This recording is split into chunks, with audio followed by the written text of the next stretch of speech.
Hello everyone, आज आपण जाणार आहोत एका नव्या ॲडव्हेंचरसाठी. सो आज आपण निघालो आहोत हेटवणा केव्सला. सो इथून आपल्याला राईट मारायचं होतं, पण आपण रस्ता चुकलेलो. सो पुढून आपण टर्न मारून लेफ्टच्या दिशेने प्रवास कंटिन्यू केला. हेटवणा येथे हॉस्टेल लागेल, त्याच्या साईडच्या रोडने आपल्याला कंटिन्यू करायचं आहे. थंड हवा व निसर्गाची मजा घेत आम्ही पुढे प्रवास कंटिन्यू केला. रस्ता एकदम मोकळा होता, रस्त्याला कोणीच नव्हतं. थोडंच पुढे गेल्यावर तुम्हाला एक असं काही दृश्य दिसेल. हे दृश्य खरंच मनमोहक होतं. विश्रांतीसाठी हा कट्टाही खूप छान बनवलेला गावकऱ्यांनी. हायवेपासून जवळजवळ 4 ते 5 किलोमीटर अंतर कापून आम्हाला पुढे खरबाची वाडी ह्या गावाचं दर्शन झालं. गाव खरंच खूप सुंदर होतं व स्वच्छ होतं. इथल्या वाड्या बघून खरंच जुन्या काळात गेल्यासारखं फील झालं. येथील गावकरी खरंच खूप चांगले होते. यांनी आम्हाला रोड सांगण्यासाठी खूपच मदत केली.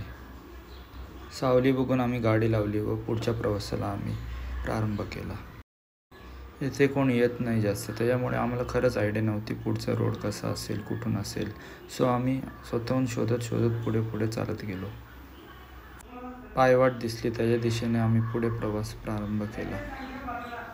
थोडं पुढे जाताच आम्हाला हेटवण्याचं दृश्य दिसू लागलं. सुकलेल्या झाडीमुळे रोड खूप स्लिपरी झालेला आहे. याचा फटका मितेश आमरसकरला नक्कीच बसला, ते तुम्ही पुढे बघू शकता.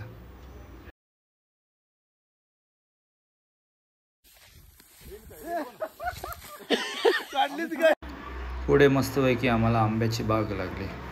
आंब्याची झाडं एवढी सुंदर फुललेली की थंडगार वारा त्यांच्या थ्रू आम्हाला येत होता. आम्ही हा प्रवास कंटिन्यू करत गेलो. हा झाड खूपच हॉरर वाटत होता. पुढे आम्ही वाट शोधत हेटवण्याच्या निळागार पाण्याच्या दिशेने प्रवास सुरू ठेवला. जंगली वाट काढून काठीच्या साहाय्याने आम्ही सगळी काटेरी झाडी साईडला करून प्रवास सुरूच ठेवला. पुढे आतमध्ये असं काही व्ह्यू होतं. पुढे तर काहीच दिसत नव्हतं, त्याच्यामुळे मितेश आमरसकरने पुढाकार घेऊन झाडी साफ करून प्रवास चालू ठेवला. इथे खूप काटेरी झाडं आहेत, त्याच्यामुळे जीन्स आणि शूज हे कंपल्सरीच घालून या.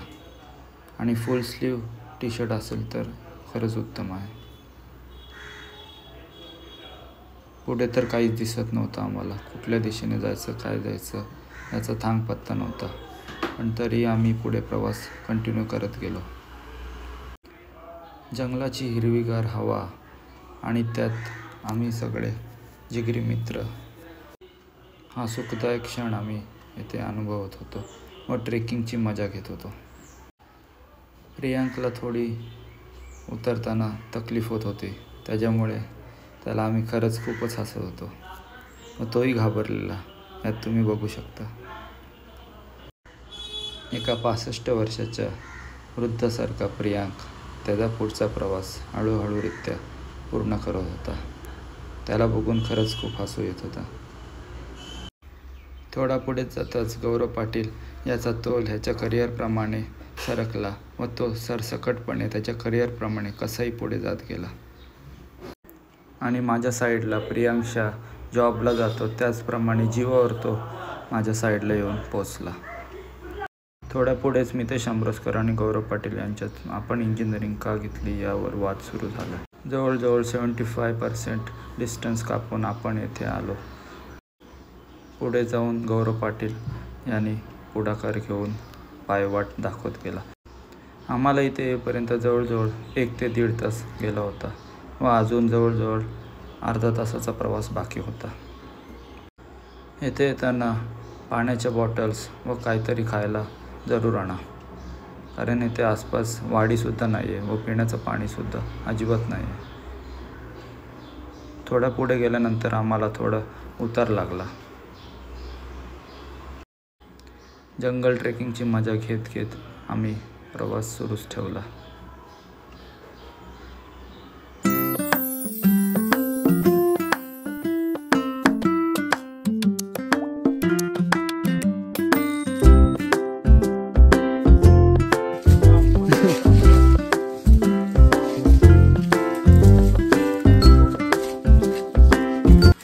जवळजवळ 95% पुढे गेल्यानंतर आम्हाला ही सुंदर अशी फुलं दिसली. पण ही फुलं विषारी आहेत असं मला एका माझ्या मित्राने सांगितलेलं.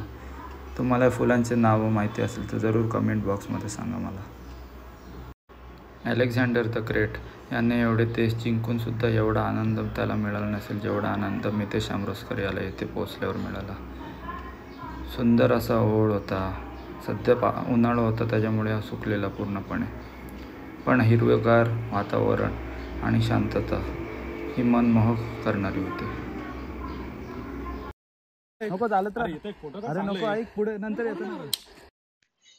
गौरव पाटील याला फोटो आम्ही काढून न दिल्यामुळे तो रागवून बॅग फुटला आला. मग पुढचा प्रवास आम्ही तसंच कंटिन्यू केला. पक्ष्यांची किलबिल कानाला मोहून टाकणारी होती.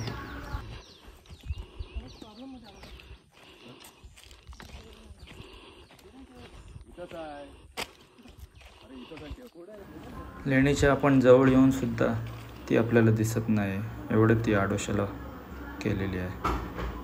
पण गौरव पाटीलवर विश्वास ठेवून आम्ही पुढचा प्रवास त्याच्या सांगण्यानुसार कंटिन्यू केला. पुढे मितेश आमरोसकर याला दलदल लागली त्याच्यामुळे तो तिथेच फसला. त्याची चप्पल वगैरे तिथेच माखून पूर्ण चिखलमय झाली.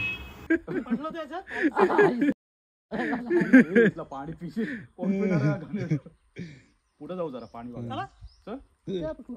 अरे हे काय लेणी ती बघ ती समोरची तिथनं भारी व्ह्यू असेल. चला येथून जाण्याचा डिसिजन चुकीचा होता हे मितेशला समजून चुकले. आम्ही धरणाच्या एकदमच नजदीक पोहोचलो. याचा आम्हाला खूपच आनंद होत होता. एवढ्या उन्हाळ्याच्या काळात सुद्धा धरण एकदम पाण्याने तुडुंब भरलेला. हेटवणे केव्जच्या खूपच जवळ आल्यानंतर आम्हाला लेणीचं दर्शन झालं. ही एक हिडन लेणी आहे. ही कोणालाच माहिती नाही. आम्ही एवढी वर्ष पेणमध्ये राहून सुद्धा आम्हाला ही माहिती नव्हती. यूट्यूबच्या सहाय्याने आम्हाला या लेणीचं दर्शन झालं व आम्ही सुद्धा येथे येऊन आनंद घेतला.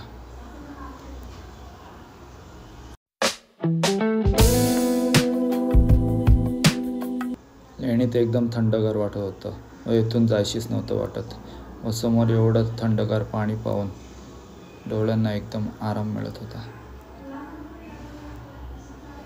आयुष्यात काहीतरी केलं याचं सॅटिस्फॅक्शन आमरोसकर स्वतःला देत होता. मी येथे बसून मेडिटेशनचा आनंद घेत होतो. खरंच येथे मनाला खूप शांती मिळत होते. एवढं शुद्ध व थंडगार पाणी बघून आम्हाला पोहण्याचा मोहच आवरेना तर आम्ही तिघे पोहायला पुढे गेलो.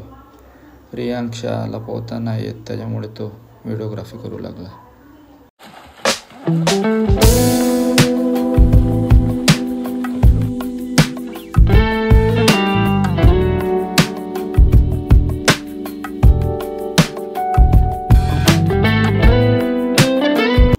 पाणी खूपच खोल आहे त्याच्यामुळे ज्यांना पोहता नाही येत त्यांनी अजिबात काहीच मस्ती करू नका. इथे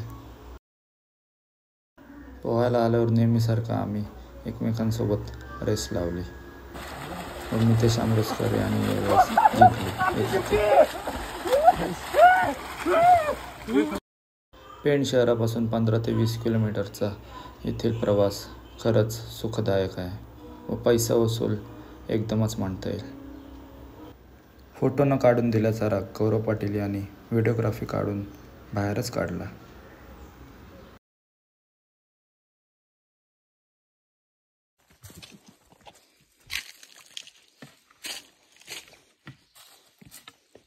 परतीचा प्रवास आम्ही दुसऱ्या रोडने जाण्याचा डिसिजन घेतला पण तो खरंच चुकीचा ठरला. आम्हाला खरंच खूपच टाईम वेस्ट केला पण जंगलाची सफारी ही नक्कीच झाली आमची व खूप मजासुद्धा आली.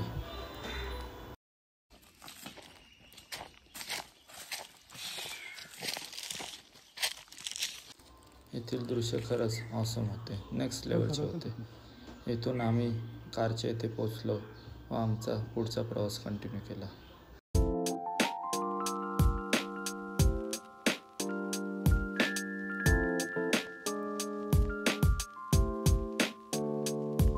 पाली व हेटवणे याच्या मध्यभागी असलेला हा डोंगर येथे आम्ही नेहमीच थांबतो जाताना कारण इकडचं दृश्यच मनमोहक आहे. थोडं पुढे हाईटला जाऊन दृश्य अजूनच सुंदर दिसायला लागलं. तुम्ही आता नक्कीच बघाल ते.